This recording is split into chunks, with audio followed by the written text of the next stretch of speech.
For decades, the man who played JJ on Good Times walked under a cloud of whispers. Too goofy on screen, too contrarian off it, too alone by choice. He rarely answered back. Then, at 78, he finally did. He acknowledged the friction, the hurt feelings, and the hard choices, confirming that the story behind the laughter was more complicated than anyone wanted to believe. Bronx, New York, 1947. He was born James Carter Walker Jr. in a cramped slice of the city where traffic noise outlasted the moon. Money was scarce. His mother took whatever work she could find. His father wasn't there. He later said the neighborhood would swallow you if you didn't find a way out. That pressure became fuel. The discovery came by accident. In 1964, a teenager heard a stand-up act on the radio and felt a jolt. Maybe this is it. No mentors, no classes, just a mirror, a voice, and hours of rehearsing pauses and faces until the rhythm felt right. He learned that laughter could be a ladder, turning a kid with nothing into someone the room couldn't ignore. Little clubs across New York gave him a proving ground, and he sharpened each beat until it hit. Good Times was the pivot. The early 70s were opening television's doors to more black stories. Norman Lear, already a legend, wanted a different kind of spark for a new sitcom. Walker's audition wasn't polished, it was electric. He became J.J. Evans, a walking live wire who sent the energy of the Bronx straight into living rooms. Then the catchphrase detonated. Good Times premiered in 1974. JJ was supposed to be supporting comic relief, but one shout, DYNOMITE, ignited the audience and the network. The writers built it into the show's heartbeat. Kids yelled it in schoolyards, bar rooms echoed it. Even the White House heard it. Overnight, Walker went from club comic to national phenomenon, splashed across magazine covers and late-night couches. Fame arrived faster than goodwill. Behind the scenes, friction mounted. Esther Rolle and John Amos, playing the parents, came from a tradition of grounded drama. To them, the show was about a family navigating hard times with dignity. As JJ's antics grabbed more airtime, they felt the center shifting from struggle to shtick. Publicly and privately, the question kept surfacing. Are we laughing with this family or at them? A breaking point came. John Amos clashed with writers and producers over what he saw as a flattening of black life into a punchline. He exited in 1976, and the show wrote his character out in a car accident. The move shocked fans and changed the chemistry. Rolle eventually left too, disenchanted with what the series prioritized, only to return later when ratings faltered. The fractures never truly healed. Silence let rumors harden into myth. After the show ended in 1979, stories about off-screen estrangement filled the gap Walker left by staying quiet. People pointed to missed funerals and cool public moments as proof of lasting rifts. For decades, the narrative stayed simple. The Joker and the parents were never on the same page. Then, much later, Walker opened up. At 78, he said the quiet part out loud. He acknowledged that Rolle disliked how JJ was written and that a distance always existed. They weren't enemies, he said, but they weren't close. And the scripts were the real wedge. It was a late admission, but it matched what many sensed. The show's biggest laugh line carried a cost. The legacy cuts two ways. Good Times is remembered for its warmth, its grit, and an era-defining catchphrase. But industry veterans also cite it as a cautionary tale. When one character becomes a cultural phenomenon, the ensemble can splinter. The spotlight that crowns one person can shadow everyone else. Then came a second divide: politics. In 2012, Walker stated on television that he had never voted for a Democrat.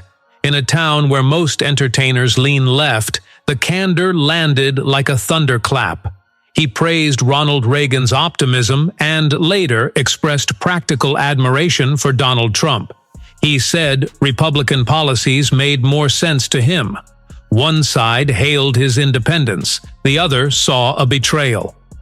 Hollywood is allergic to outliers. In the 2000s and 2010s, as his acting profile cooled, his outspoken views didn't open doors. Bookers hesitated, producers sidestepped. He kept touring as a stand-up, finding audiences in clubs and casinos rather than prime-time schedules. He refused to apologize. "If I believe it, I can live with the consequences," was his stance in essence. Social issues kept him in the crosshairs. Asked about same-sex marriage in 2012, he said he didn't personally favor it, but wouldn't fight it if it was the law. To some, that sounded moderate. To others, it sounded like a hedge at a pivotal moment. On affirmative action, he argued it had served a purpose but had outlived its necessity, a take that inflamed supporters and resonated with skeptics. The pattern repeated. He spoke plainly, took the heat, and moved on. He also defied personal expectations. He never married and never had children. By choice, not accident. He said he wasn't wired for those roles and preferred the freedom of a simpler life. In an industry powered by romance headlines and public family narratives, he opted out. Some found that sad. He called it honest. Even his rumored relationships stirred debate. The most sensational pairing linked his name with conservative commentator Ann Coulter. Comedians joked, tabloids ran with it, and both parties stayed intentionally vague. Was it friendship? Dating? The ambiguity only made the story stickier. It also mirrored the public's broader confusion about Walker. How does the guy who made America laugh sit so comfortably outside its cultural consensus? The career arc never fully escaped JJ's shadow. He landed a memorable bit in Airplane and popped up on shows like The Love Boat, Fantasy Island, The Drew Carey Show, and Scrubs. The cameos sparked nostalgia, and bookings often ended with the crowd begging for the line they'd memorized as kids. He learned to accept the reality. Audiences loved him, but they loved a version of him in a bright hat and a louder voice even more. Stand-up became the anchor. Through the 80s and 90s and beyond, the road kept him relevant. Smaller rooms, tighter crowds, real-time feedback. He said if he could still walk on stage and earn the laugh, then he still existed. It wasn't the echo of network television, but it was honest, and it was his. The money was modest, the life deliberate. Public estimates placed his net worth under 7 figures, enough to live, not enough to flaunt. No mansions, no fleets of cars. He traveled with the work, rented where he needed to be, and kept his footprint small. That restraint wasn't a compromise, it was a decision. He never retired. In his late 70s, he was still booking clubs, special events, and small film projects. In 2025, he shared a bill with Lenny Clark on Martha's Vineyard and took a part in an independent film shot in Oklahoma. He joked about coming late to set and still loving the camera's red light. He hinted at a new book reflecting on comedy and the era of political correctness, positioning himself again as the guy willing to say what others won't. He even showed up for community causes. In 2024, he participated in a dermatology screening campaign, lending his name to something practical and unglamorous. Fans sometimes spotted him living quietly near filming locations, proof that his life followed work rather than the other way around. The pattern stayed steady. Keep moving, keep working, keep it simple. So what remains? A single word turned into a rite of passage for a generation. The laugh it triggered was huge, unifying and unforgettable, and also controversial for what it overshadowed. The man behind it chose convictions over comfort, solitude over convention, and stand-up over status. If the price was isolation, he paid it willingly. His story reads like a paradox with a pulse. He is at once the lightning rod and the craftsman, the breakout star and the working comic, the household name, and the man who preferred a quiet apartment over a noisy mansion.